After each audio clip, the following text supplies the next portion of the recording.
The wind that scoured the platform at Promise Creek carried the grit of 1,000 unsympathetic miles, and it tasted like an ending. Alara stands on the rough-hewn planks, a solitary figure in a plain wool dress the color of dust, her hands clutching the handle of a worn carpet bag that contains everything she owns.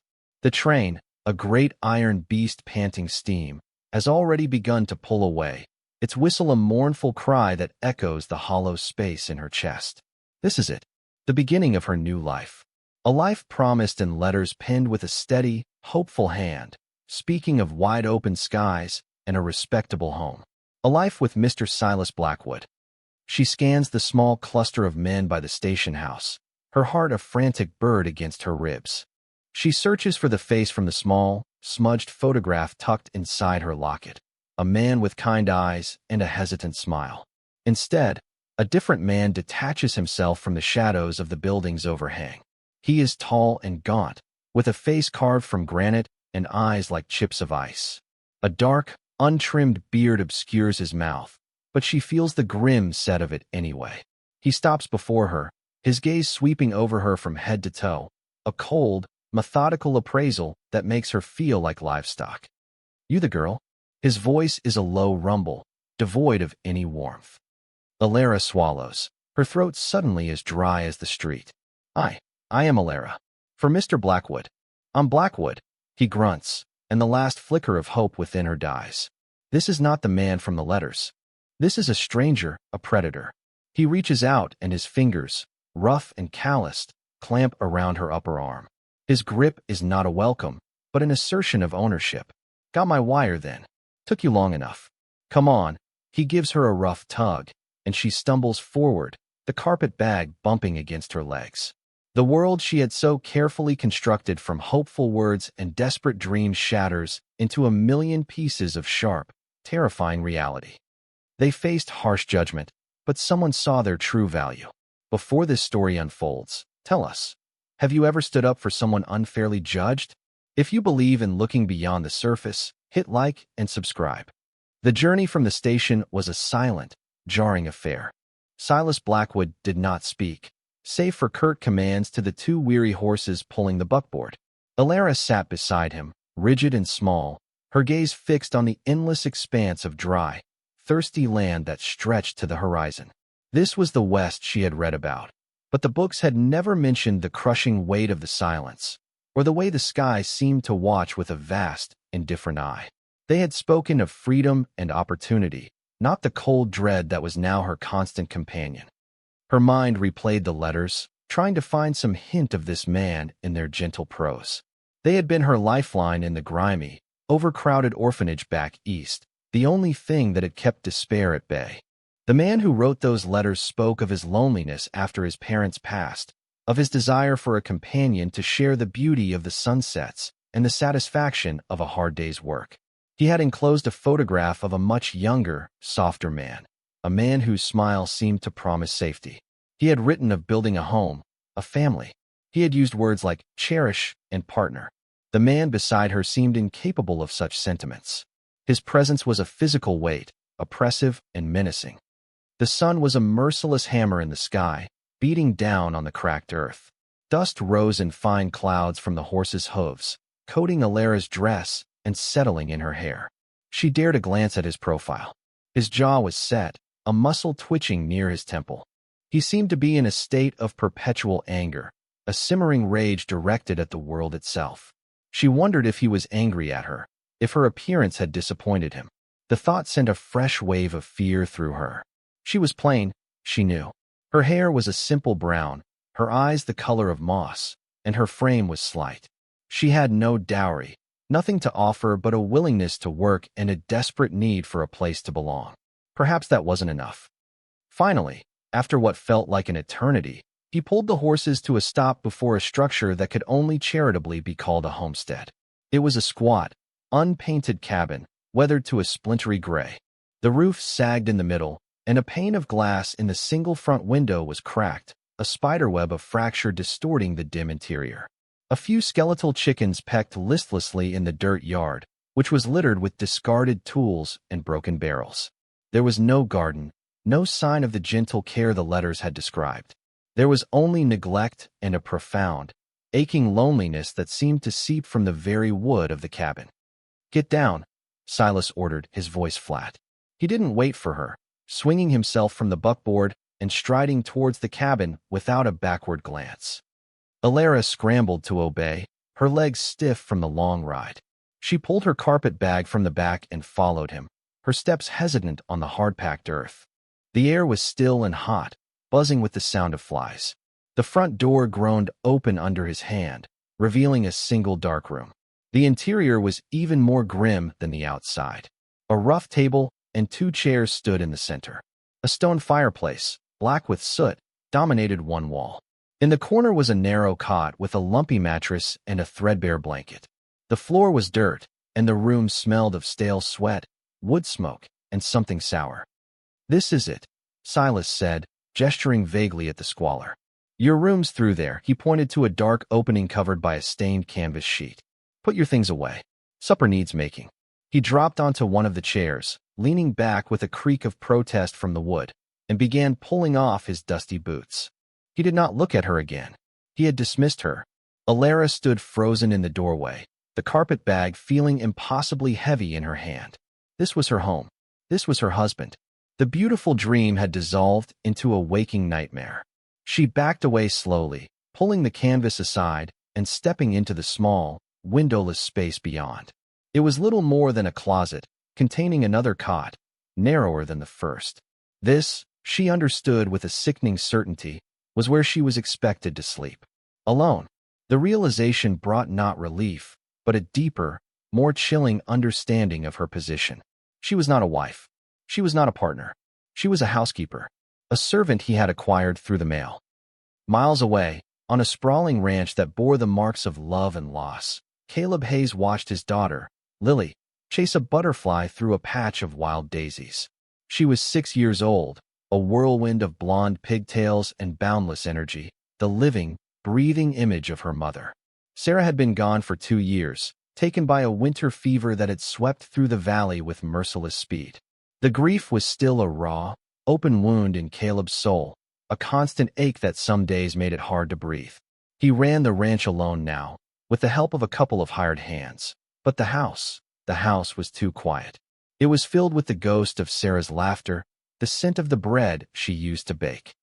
Lily was his reason for getting up in the morning, for mending the fences and branding the calves. But he knew he wasn't enough for her. She needed a woman's touch, a mother's softness. The thought was a betrayal he couldn't quite stomach. No one could ever replace Sarah. Still, he saw the loneliness in his daughter's eyes, the way she sometimes spoke to the chickens as if they were her confidants. "Papa, look," Lily cried, holding up a slightly crushed daisy. "It's for Mama's rock." Caleb forced a smile. "It's beautiful, sweet pea. She'll love it." Mama's rock was a smooth, sun-warmed stone under the big cottonwood tree where they had buried Sarah. They visited it every evening. It was their ritual, a way of keeping her close. As they walked towards the tree, hand in hand, Caleb's gaze drifted east, towards the property that bordered his own. Silas Blackwood's place. Caleb's jaw tightened. He'd known Silas for years, and he'd never known him to be anything other than a sour, mean-spirited man. He'd inherited the land from his parents, decent folk who must have wondered where they'd gone wrong. Silas let the place go to ruin, preferring to spend his time nursing grievances and whiskey at the saloon in town. He'd heard the gossip, of course. Everyone in Promise Creek had. Silas had sent for a mail-order bride. The news had been met with a mixture of pity for the unknown woman and a grim certainty that it would end badly. Caleb had felt it too, a pang of sympathy for the poor soul who was about to walk into that miserable existence. He'd put it out of his mind. It was none of his business. He had his own life, his own grief, to manage. But as he stood with Lily by Sarah's grave, the setting sun painting the sky in hues of orange and purple, he couldn't shake a feeling of unease. He looked over at the dark, silent cabin on the horizon, a smudge of gray against the vibrant colors of the dusk. A light flickered in the window, a tiny, lonely flame. And for the first time in a long time, Caleb Hayes felt a stirring of something other than his own sorrow. It was a protective instinct, a disquiet that settled deep in his gut and told him that something over there was terribly wrong. The first week was a blur of exhausting labor and silent terror. Alara learned the rhythm of Silas's moods, the subtle shifts in his posture that telegraphed his displeasure. She learned to move quietly, to keep her eyes downcast, to make herself as small and unobtrusive as possible. She rose before dawn, lighting the fire, fetching water from the well, and preparing a breakfast of coffee and dry biscuits, which he ate without a word of thanks. Then the chores began. She scrubbed the filthy floor, mended his torn clothes with fingers that were clumsy from a life spent in a city orphanage, tended the miserable chickens, and tried to make the desolate cabin feel less like a tomb. He rarely spoke to her. His communication was a series of grunts, gestures, and the occasional barked order. He was a looming presence, a storm cloud that never broke but always threatened. The evenings were the worst. He would sit at the table, sharpening a knife or cleaning his rifle, the silence stretching between them, thick and suffocating. Alara would retreat to her small, dark room, huddling on the lumpy cot, listening to the sound of his movements on the other side of the canvas curtain. She would lie awake for hours, her body tense, waiting for a hand on the curtain that, mercifully, never came. He did not want her as a wife in any sense of the word. He wanted a ghost, a pair of hands to do the work his own mother had done before she died. One afternoon, driven by a desperate need to see something green and alive, Alara discovered a small, forgotten patch behind the cabin where the soil was dark and rich. It must have been a garden once. A few tenacious herbs still clung to life, choked by weeds. With a surge of purpose she hadn't felt since her arrival, she began to clear the patch. She found a rusty trowel and worked until her back ached and her hands were raw, pulling weeds, turning the soil, her mind blissfully empty of everything but the task at hand. It was a small act of defiance, a way of carving out a tiny piece of this bleak landscape for herself. A few days later, Caleb and Lily were riding the fence line that separated their properties. It was a routine task, but Caleb had found himself drawn to this particular section more and more often. He told himself he was just being a diligent rancher, but he knew it was more than that. He was looking for a sign of her, the woman with the haunted eyes he'd seen at the station. Suddenly, Lily, riding her gentle pony, pointed a small finger. "Papa, look." The sad lady. Caleb followed her gaze. There, by the dilapidated back wall of Silas's cabin, was Alara. She was on her knees in the dirt, tending to a small, newly cleared patch of earth. Her back was to them, her brown hair tied back with a piece of twine. She moved with a quiet grace, her hands gentle as she coaxed life from the soil. A pang went through Caleb's chest. It was the way Sarah used to tend her garden, with that same focused reverence. He watched for a long moment, a silent observer hidden by a stand of cottonwoods. He saw the way her shoulders slumped with weariness, but also the determined set of her jaw. She was not broken. Not yet. "She doesn't look sad now, Papa," Lily whispered, her voice full of childish awe. "She looks busy." Caleb nodded slowly. "Yes, sweet pea, she does." The encounter that changed everything happened a week later. Alara had expanded her small garden, and a few determined green shoots were beginning to poke through the soil. She was watering them with a bucket from the well when she heard a small sound. She looked up and saw a little girl with bright blonde pigtails standing just on the other side of the rickety fence, watching her with wide, curious blue eyes. A shaggy, friendly-looking dog sat patiently at the girl's feet. Alara froze. It was the first human being she had seen, other than Silas, in weeks. The child offered a shy smile. "Hello," the girl said, her voice as clear as a bell. "I'm Lily. What are you planting?" A knot of fear and something else, a desperate, aching loneliness, tightened in Alara's throat. She wanted to answer, to speak to this bright, beautiful child, but the fear of Silas was a physical barrier. He had warned her to have nothing to do with the neighbors. It's just a small garden," Alara managed, her voice raspy from disuse. Lily's smile widened. She pointed to a cluster of wildflowers growing near the fence post. "Those are pretty. My mama loved flowers." She deftly plucked a bright yellow daisy and held it out through a gap in the fence. "This is for you." Alara stared at the small, offered flower. It was the first gesture of kindness she had received since she had stepped off the train. It was everything. Hesitantly, she reached out and took it, her fingers brushing against the child's. The warmth of the contact was a shock. "Thank you," she whispered, a genuine smile touching her lips for the first time in what felt like a lifetime. "It's lovely." "What's lovely?" The voice was a whip crack. Silas had come around the corner of the cabin, his face a thunderous mask. Alara flinched, instinctively hiding the flower behind her back. Lily gasped and took a step back, her own smile vanishing. Silas's cold eyes fixed on the child, then swung to Alara. "I told you to stay away from them. What are you doing, begging for handouts?" He strode forward and snatched the daisy from her hand, his fingers bruising her wrist. He crushed the delicate petals in his fist and threw the mangled flower to the ground. "Get back to your work. And you," he snarled, pointing a finger at Lily. "Get off my land before I set the dog on you." Lily's eyes filled with tears. She turned and ran, her pigtails flying behind her. The shaggy dog, which had been sitting placidly, let out a low growl at Silas before trotting after her. Alara stood, trembling, as Silas loomed over her. "Don't you ever let me catch you talking to them again," he hissed, his voice low and menacing. "You belong to me. You do what I say. You understand." She could only nod, her eyes fixed on the crushed flower in the dirt. The small, bright spot of hope had been extinguished as quickly as it had appeared. Caleb had seen the whole thing. He'd been repairing a loose section of fence further down the line when he'd seen Lily wander off. He'd followed, arriving just in time to witness Silas's cruelty. A cold, hard rage, the likes of which he hadn't felt in years, settled in his chest. He strode forward, his long legs eating up the distance to the fence.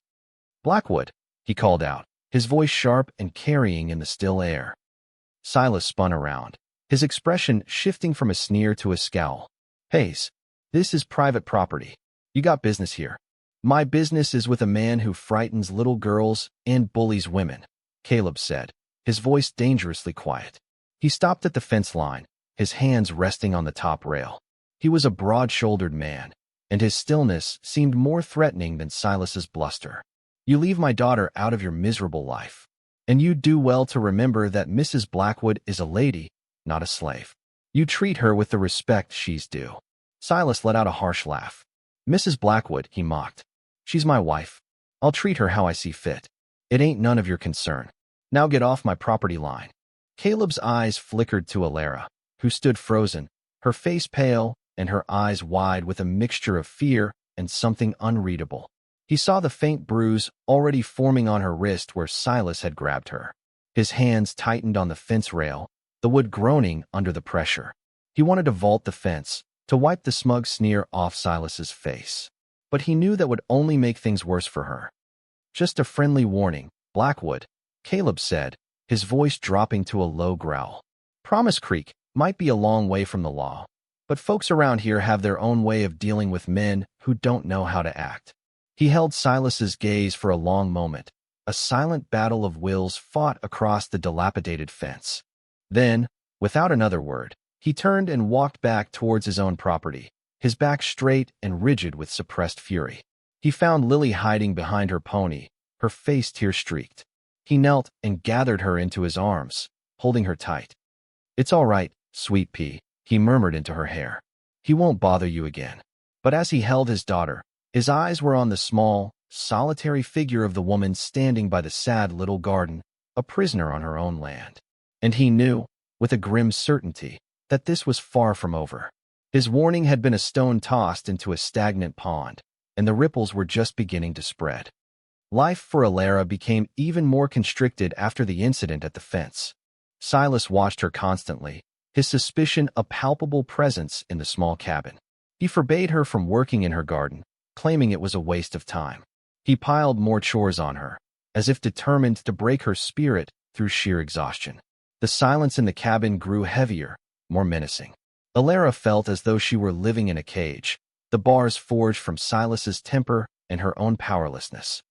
Her only solace was the knowledge that someone else knew. Caleb Hayes. The memory of him standing at the fence, his voice low and steady as he defended her, was a secret treasure she hoarded in the dark corners of her mind.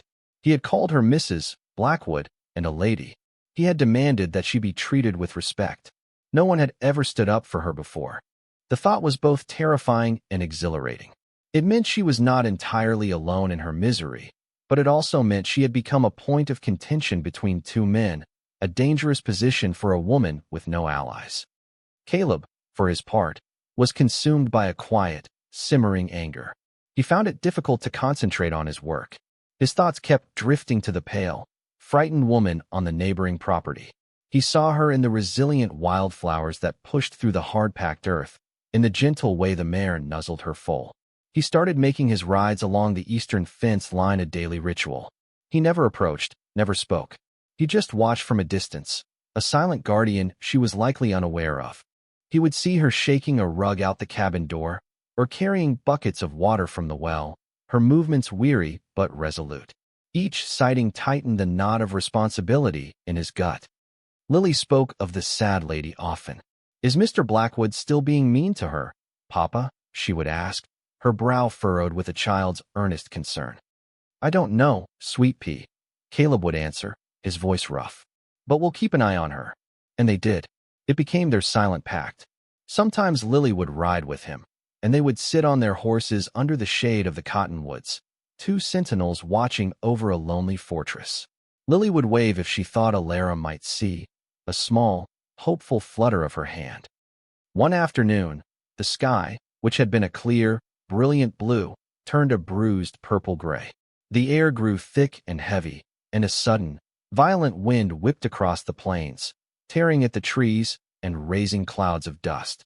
A summer storm was brewing, one of the ferocious gales that could descend on the prairie with little warning. Caleb and his hands worked quickly to secure the livestock, their shouts nearly lost in the rising howl of the wind. As the first drops of rain, fat and heavy as coins, began to fall, Caleb's gaze instinctively went east. He could see Silas's place through the thickening sheets of rain. The barn door, which had a broken hinge, was flapping wildly in the wind. He saw a small figure struggling against the gale, trying to force the heavy door shut. It was Alara. She was alone.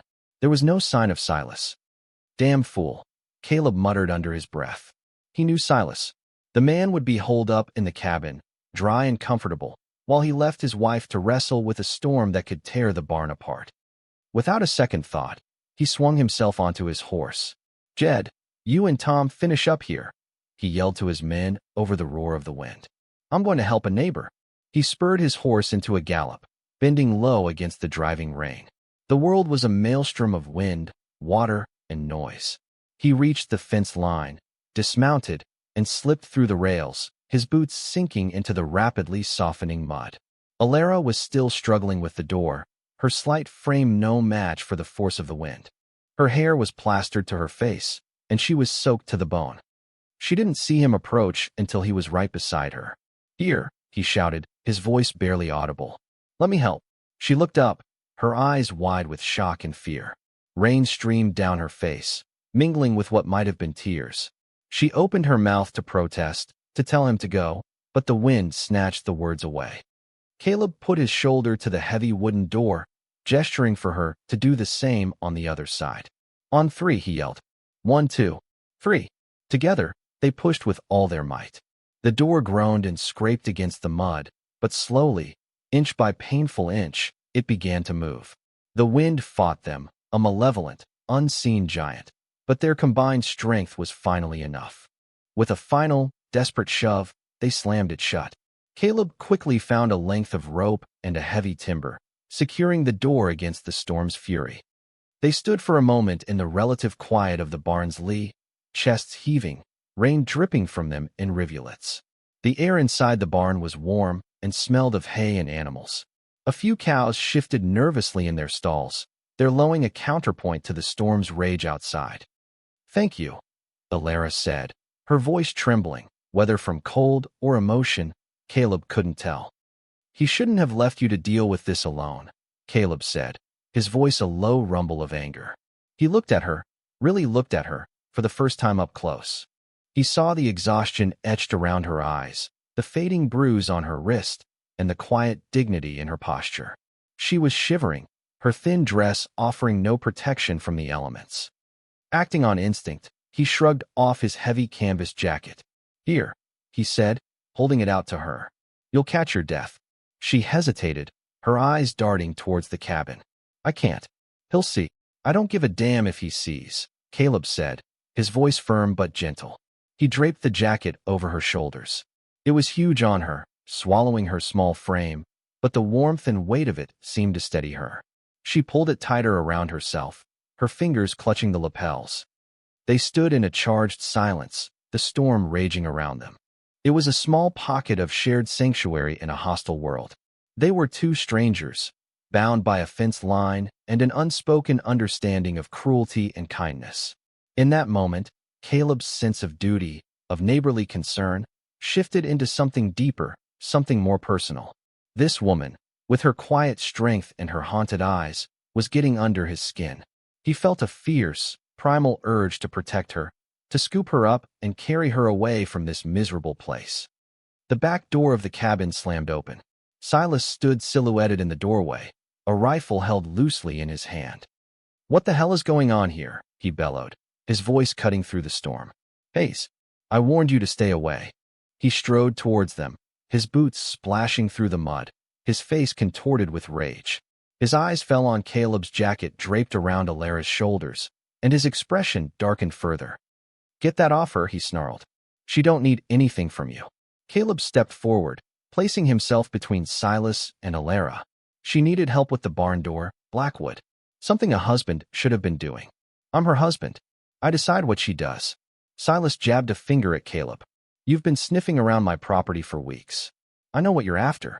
Get off my land now, or I'll remove you myself." He shifted the rifle in his hands, a clear threat. Alara let out a small, terrified gasp. She began to shrug off the jacket, but Caleb put a hand on her arm to stop her. "She's keeping the jacket," Caleb said, his voice flat and cold as steel. "She's soaked, and I'll leave when I'm ready." The two men faced each other in the downpour, a powder keg waiting for a spark. The air crackled with tension. Silas's eyes were wild with fury and a touch of something else, humiliation. He had been shown up, his authority challenged on his own land, in front of his own wife. "This ain't over, Hayes," Silas spat, his voice shaking with rage. "You'll regret this." He grabbed Alara's arm, yanking her away from Caleb's side. He dragged her towards the cabin, his fingers digging into her flesh. She stumbled, casting one last, frightened look back at Caleb over her shoulder. Her eyes were filled with a silent, desperate plea. Caleb stood in the rain, his fists clenched at his sides, and watched them go. He watched as Silas shoved her roughly through the cabin door and slammed it shut, plunging the yard back into the gray twilight of the storm. He was left alone with the sound of the wind and the bitter taste of helplessness. He had helped her, yes, but he had also made her life infinitely more dangerous. The line had been crossed. This was no longer just a matter of watching from a distance. A war had been declared, and Alara was the territory they were fighting over. The aftermath of the storm was a period of brutal quiet.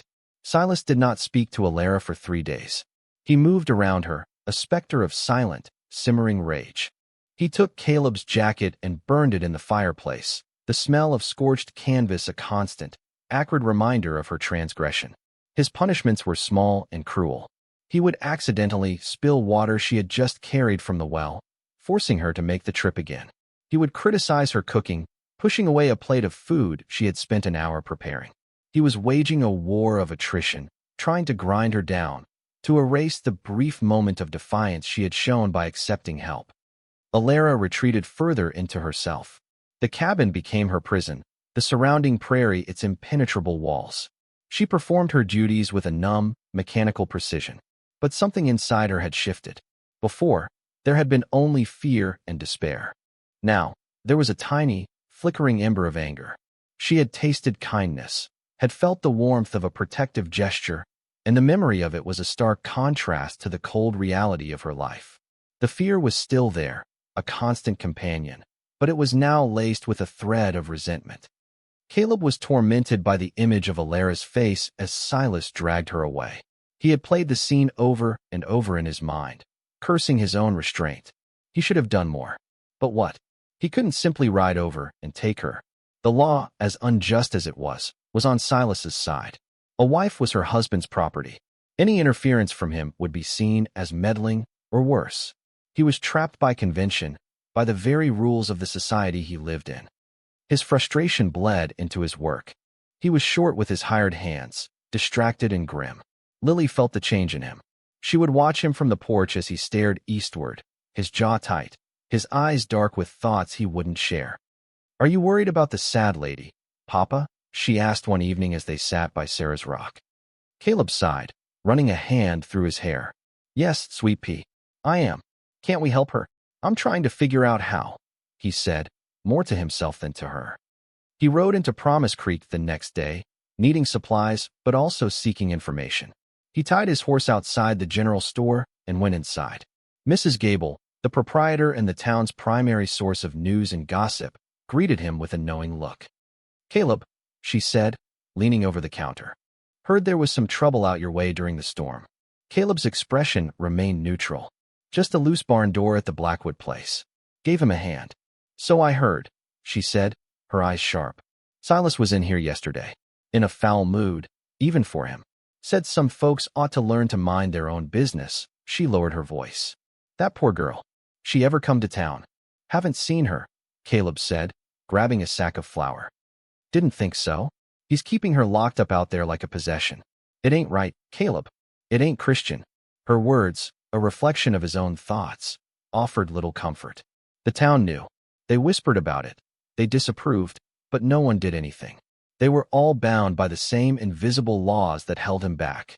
As he was leaving, he saw the sheriff, a portly, complacent man named Abernathy, coming out of the saloon. Abernathy was known to be friendly with Silas, sharing a bottle with him on more than one occasion. Caleb knew he would find no help there. He was on his own.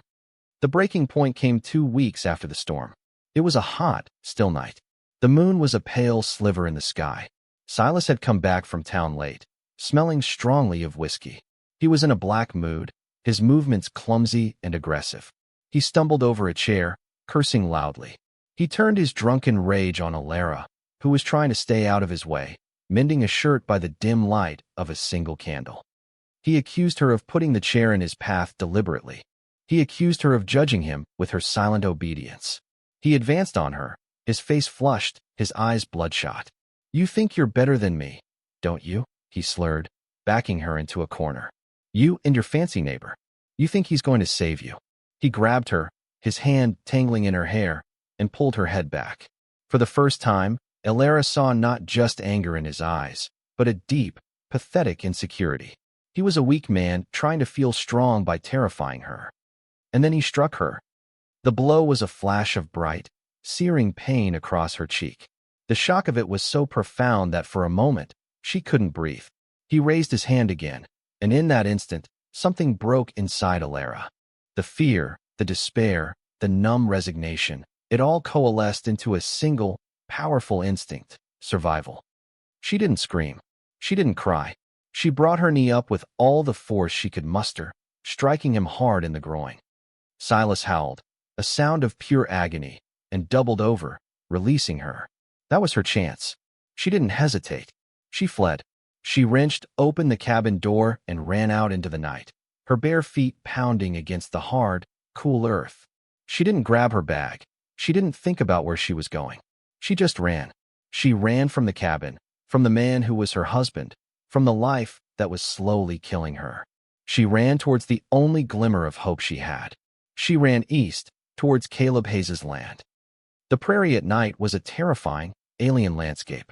The sounds of insects and unseen creatures filled the air. The shadows played tricks on her eyes, turning familiar shapes into monstrous forms. She stumbled over rocks and through patches of thorny brush, her nightgown tearing, her feet becoming scraped and bruised. But she didn't stop. The fear of what was behind her was far greater than the fear of what lay ahead. She ran until her lungs burned and her legs felt like lead. She kept the distant, comforting light in Caleb's window as her beacon. Finally, her strength gave out. She tripped over an exposed root and fell, a sob of exhaustion and pain escaping her lips. She had reached the fence line. She could see the silhouette of his house, dark and quiet now, against the starry sky. She tried to pull herself up, to crawl through the fence, but her body refused to obey. The world tilted and spun, and darkness rushed in to claim her. Her last conscious thought was a whispered name, Caleb. Caleb was up before dawn, as always. The habit was ingrained in him. He lit the lamp in the kitchen, the familiar ritual of making coffee a steadying start to the day. Lily was still asleep, her breathing a soft, rhythmic sound from her small bedroom. As the first pale light of dawn began to creep over the horizon, Caleb stepped out onto his porch, a steaming mug of coffee in his hands. He surveyed his land, the familiar rolling hills and pastures taking shape in the growing light. His gaze, as it always did, drifted towards the east. And then he saw it, a crumpled shape lying near the fence line. At first, he thought it was a deer, or perhaps a stray calf. But as the light grew stronger, he recognized the pale color of a nightgown. His heart leaped into his throat. He set his mug down with a clatter and vaulted over the porch railing, breaking into a run. He knew, with a sickening certainty, who it was. He found her lying just inside his property line, curled into a small, broken ball. Her face was pale, her breathing shallow. A dark, ugly bruise was already purpling on her cheek, and her bare feet were cut and bleeding. Her nightgown was torn and stained with dirt. "Alara," he breathed, kneeling beside her. He gently brushed the hair from her face. Her skin was cold. He checked her pulse. It was weak, but steady. She was alive. A wave of relief, so profound it almost buckled his knees, washed over him, followed immediately by a surge of pure, cold fury directed at Silas Blackwood. Carefully, tenderly, he gathered her into his arms. She was so light, she felt as small and fragile as a bird. He stood up and carried her towards the house, his long strides purposeful and grim. He would protect her. Whatever the cost, whatever the consequences, he would not let that man touch her again. He carried her inside and laid her gently on the settee in the main room. He covered her with a thick quilt, his movements surprisingly deft for such a large man. He lit a fire in the hearth to chase away the chill and then went to the kitchen, wetting a cloth to clean the cuts on her feet. It was then that Lily padded into the room, rubbing the sleep from her eyes. She stopped short when she saw the figure on the settee. "Papa? Is that the sad lady?" she whispered. Caleb turned, his expression softening as he looked at his daughter. "Yes, sweet pea. It's Mrs. Blackwood. She's hurt. We're going to take care of her." Lily tiptoed closer, her eyes wide with a mixture of fear and compassion. She looked at Alara's bruised face, at her torn clothes. Did Mr. Blackwood do that to her? Caleb's jaw tightened. He simply nodded. Lily's small face crumpled. She looked from Alara to her father, her blue eyes shining with unshed tears. "We can't let him take her back, Papa," she said, her voice trembling with a fierce, childish conviction. "We can't. We won't," Caleb promised, his voice a low, resolute vow. "I won't let him." He spent the morning tending to Alara. He cleaned and bandaged her feet, his touch gentle and respectful. He sat by her side, watching her sleep, a shotgun leaning against the wall by the door. He was waiting. He knew Silas would come. It was only a matter of time. Alara woke slowly, emerging from a deep, dreamless sleep. For a moment, she was disoriented, unsure of where she was. The room was warm and filled with the scent of coffee and wood smoke. A thick, soft quilt was tucked around her. She was lying on a comfortable settee, not her hard, lumpy cot. She turned her head and saw him. Caleb. He was sitting in a chair near the fire, watching her, his expression a mixture of concern and relief. Memory came rushing back. The whiskey on Silas's breath, the sting of his hand against her cheek, the desperate flight through the darkness. A shudder ran through her. "It's all right," Caleb said, his voice soft. "You're safe here." He stood and came towards her, handing her a mug of what smelled like beef broth. "Drink this. You need your strength." She sat up slowly, wincing as her bruised muscles protested. She took the mug, her hands trembling. The warmth seeped into her, chasing away some of the deep, internal chill. She looked around the room. It was a simple, rustic space, but it was clean and filled with a sense of warmth and life that Silas's cabin utterly lacked. A child's drawing was pinned to the mantelpiece. A small, colorful rag doll sat on a nearby shelf. It was a home. "My daughter, Lily," Caleb said, following her gaze. "She's out with the horses. She was worried about you." Alara's voice was a hoarse whisper. "I don't know what to do. He'll come for me. Let him come, Caleb said, his voice hard. He gestured to the shotgun by the door. He won't be taking you anywhere. The finality in his tone was both comforting and terrifying. He was willing to stand against Silas for her, but she knew what that could mean. She had brought violence to his doorstep. I can't ask you to do that, she said, her eyes filling with tears. I should go. I can't bring this trouble to you and your little girl. This trouble was already here, Caleb said, his gaze unwavering. It was just on the other side of a fence. Now it's on this side. It makes no difference. You're not leaving. Not until you're healed and ready. We'll figure out the rest later. For the next few days, Alara lived in a strange, peaceful limbo. Caleb insisted she rest. She spent her time on the settee, watching the life of the ranch unfold through the window. She saw Caleb moving with a quiet competence, his presence a reassuring anchor in her turbulent world. She watched Lily play in the yard, her bright laughter a sound Alara hadn't realized she had missed so much. Lily, once she overcame her initial shyness, became her constant companion. She would bring Alara treasures, a smooth stone, a bird's feather, a picture she had drawn. She would sit on the floor by the settee and tell Alara about her pony, about her mother who was a star in the sky now, and about her life with her papa. Alara, in turn, found her voice again. She told Lily stories from the books she had read at the orphanage, tales of brave knights and clever princesses. She listened as Lily chattered, and for the first time in months, she felt a genuine connection to another human being. A fragile bond began to form between the wounded woman and the motherless child. Alara found herself smiling, even laughing at Lily's antics. The hollow space inside her began to fill with a tentative warmth. Caleb watched the two of them together, and a complex emotion stirred in his chest. Seeing Alara's gentle kindness with Lily, the soft smile that transformed her face, he saw the woman she was meant to be, the woman Silas had tried to crush. The sight both warmed his heart and broke it.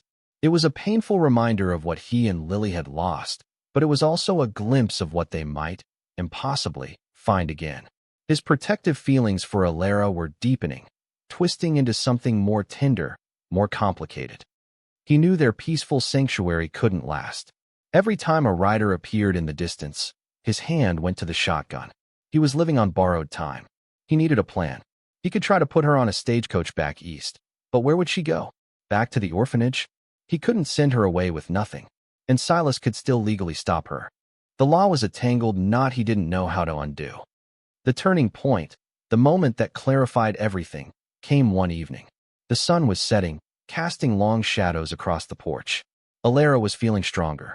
She had been helping with small tasks around the house, her presence weaving itself into the fabric of their daily lives. She was sitting in the rocking chair on the porch, brushing Lily's long, blonde hair, her touch gentle and sure. Lily leaned her head back against Alara's knees, her eyes closed in contentment. My mama used to brush my hair like this, Lily said softly. It felt nice. Your mama must have been a wonderful person, Alara said, her voice quiet. She was, Lily agreed. She was silent for a moment, then she twisted around, looking up at Alara with an expression of profound, heartbreaking seriousness. Her blue eyes, so like her father's, were wide and full of a desperate, childish hope. Alara, she asked, her voice small but clear, will you be my ma? The question hung in the still evening air, simple and yet earth-shatteringly profound. It was not just a child's wish. It was a plea, a proposal, a challenge. Alara's hands stilled in Lily's hair. Her breath caught in her throat. She looked at the sweet, earnest face before her, and her heart, which she thought had been broken beyond repair, seemed to swell with an emotion so powerful it brought tears to her eyes. Caleb had just stepped onto the porch, intending to call them in for supper. He stopped dead, hidden in the shadows of the doorway, and heard his daughter's question. He saw the look on Alara's face, the shock, the wonder, the dawning love. He saw the tears welling in her eyes. And in that moment, all his indecision, all his uncertainty, vanished. Lily's question hadn't just been for Alara. It was for him, too. It was a child's simple, perfect solution to an impossibly complex problem. It cut through the laws and the conventions and the fear and went straight to the heart of the matter. They were three broken people who, together, might just be able to make a whole. He knew what he had to do. He would not send her away. He would not hide her. He would stand his ground. He would make this her home, their home. He would face Silas. He would face the sheriff. He would face the whole damn town if he had to. He stepped out of the shadows and into the fading light. Alara looked up and saw him, her expression vulnerable and uncertain. Lily looked from one adult to the other, her hopeful gaze connecting them. Caleb walked over and knelt down in front of his daughter, but his eyes were on Alara. "That's a very important question, sweet pea," he said, his voice thick with emotion. He reached out and took Alara's hand. Her fingers were cold, but she didn't pull away. He looked directly into her eyes, his gaze steady and full of a promise that went far beyond mere protection. "What do you say, Alara? Will you stay? Will you let us be your family?" He wasn't offering her a position as a housekeeper. He wasn't even just offering her sanctuary. He was offering her a home, a place to belong, a future. For the first time, Alara looked at him and didn't see a rescuer or a protector. She saw a partner, a good, kind man who was, in his own way, just as lonely as she was.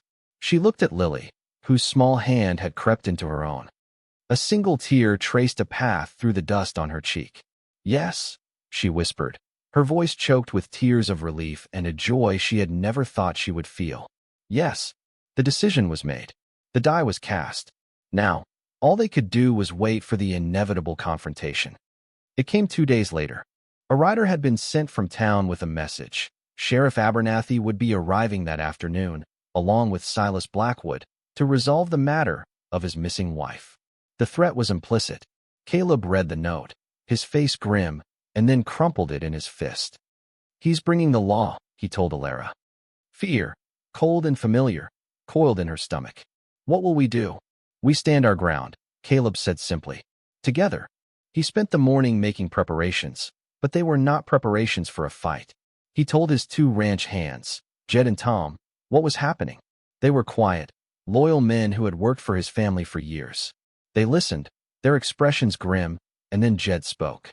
"We'll be in the barn, Mr. Hayes. Close by, just in case." Caleb nodded his thanks. He didn't want violence, but he was glad not to be entirely alone. He told Lily to stay inside and not to come out, no matter what she heard. She clung to him, her face pale with fear, until Alara knelt and spoke to her in a soft, reassuring voice. "Your papa is a strong, brave man," she said, "and he's going to make sure everything is all right. You must be brave too." Lily nodded, her lower lip trembling, and allowed Alara to lead her to her room. As the sun reached its zenith, 2 riders appeared on the horizon. Caleb stood on his porch, his stance relaxed but ready. He was unarmed. The shotgun was inside, leaning against the wall, but he would not bring it out unless he was forced to. This was a battle he needed to win with words and conviction, not with bullets. Alara came to stand in the open doorway behind him. She had put on one of Sarah's old dresses, a simple calico that Caleb had offered her. It was a little big, but it was clean and whole. Her hair was neatly combed, and though her face was pale, her chin was held high. She was no longer the terrified, fleeing creature from the other night. She was a woman prepared to fight for her life. Sheriff Abernathy and Silas Blackwood reined in their horses in the yard. The sheriff, a man who preferred to avoid conflict, looked uncomfortable.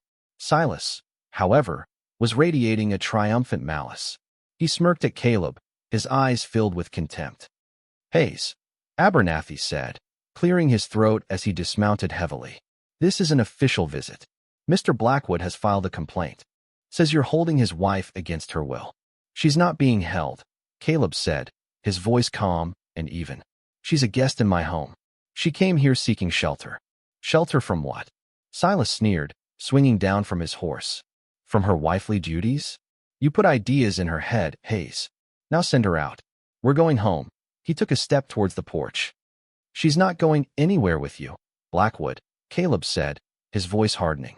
He didn't move, but his presence was an immovable wall. "That ain't your decision to make," Silas shot back, his face turning red. "She's my wife. The law says so. Tell him, Sheriff."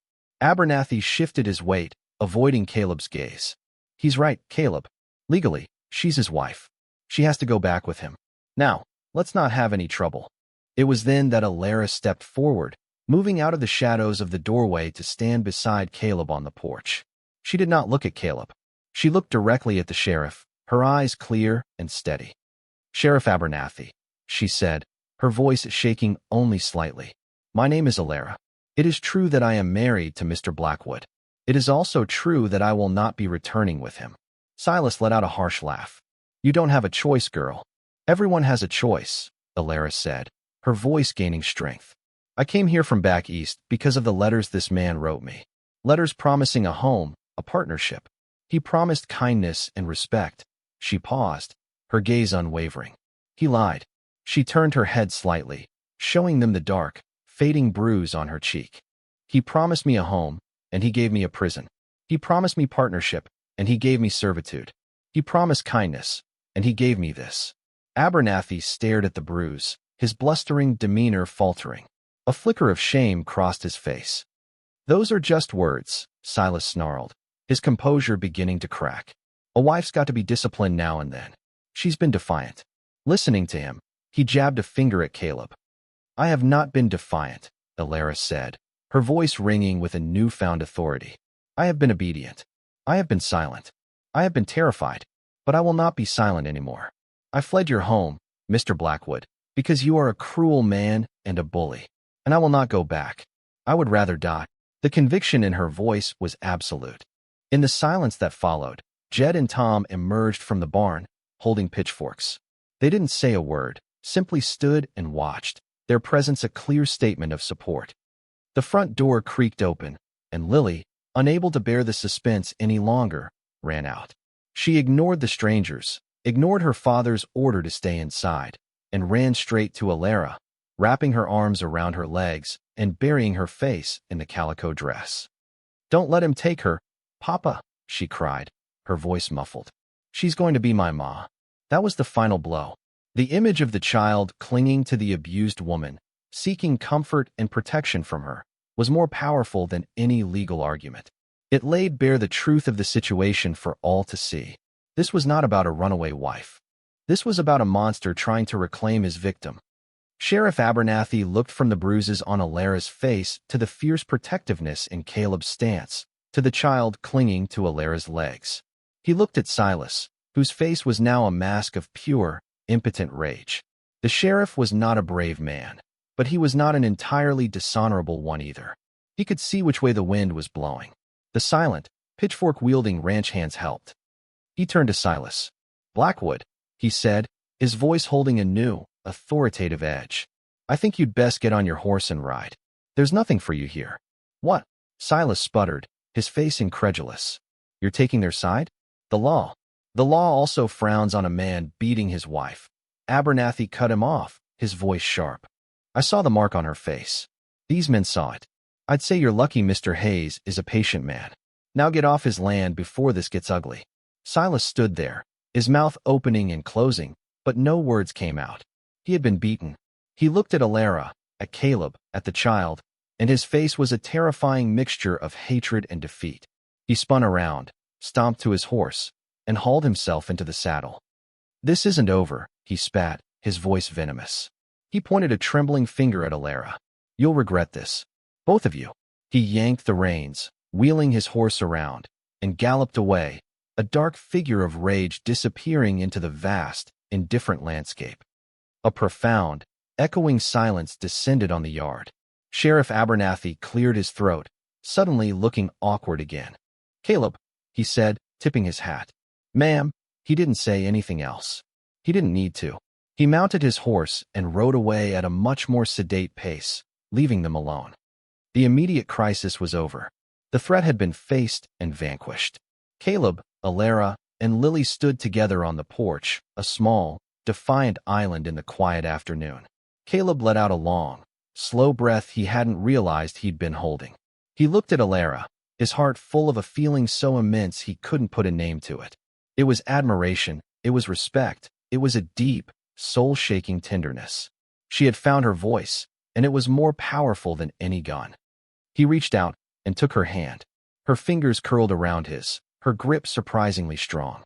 Lily was still clinging to her, but she looked up, her tear-streaked face breaking into a watery smile. The legalities of her marriage to Silas were a problem for another day. The threat of his return was a shadow on the horizon. But in that moment, none of it mattered. They had stood together, and they had won. Alara looked at Caleb, her eyes shining, and she saw not just her savior, but her partner. She looked down at the little girl whose arms were wrapped around her, and she saw not just a child, but her daughter. The ranch, which had been a place of Caleb's solitary grief and Alara's desperate sanctuary, now felt like something else entirely. It felt like a beginning. As the sun began to dip towards the horizon, painting the sky in soft shades of rose and gold, Caleb gently squeezed Alara's hand. He didn't need to say the words. She could feel them in his touch. "You are home. You are safe. You are ours." And for the first time in her life, Alara truly believed it. The wind that blew across the porch was no longer a sound of ending, but the gentle, promising whisper of a new life. This story showed love and heroism where least expected.